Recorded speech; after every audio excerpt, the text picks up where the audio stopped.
Per la gioia degli appassionati di ippica, l'ippodromo Le Padovanelle di Ponte di Brenta, di proprietà della Fondazione Breda, riaprirà al pubblico domenica 29 settembre.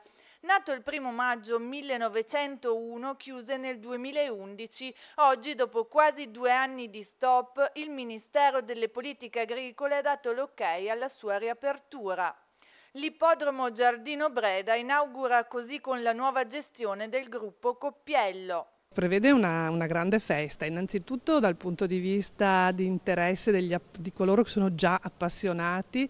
C'è il Gran Premio Ivone Grassetto che ricorda appunto questo grande esperto di ippica che nel 1962 realizzò il nuovo impianto dopo quello del 1901 del senatore Breda.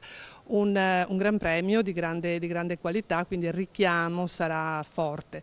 Poi per coloro che invece magari non conoscono ancora bene le corse, che hanno anche poca familiarità con i cavalli, è un'occasione bellissima per venire magari per la prima volta all'ippodromo, perché ci saranno molte manifestazioni. In particolare ci sarà la ricostruzione storica di questa antichissima tradizione che da 2500 anni caratterizza la nostra città, con una particolarità che la rende unica in tutta Europa, nel senso che da noi si correva in epoca pre-romana e quindi faremo un po' vedere con dei figuranti gli antichi veneti, e poi faremo vedere gente del Medioevo con le bardature dei cavalli appunto del tempo, poi passeremo al 1700 e per il momento della premiazione del vincitore del Gran Premio ci sarà una grande sorpresa datata 1800, ma non posso dire nulla, però bisogna proprio che tutti veniate a vedere.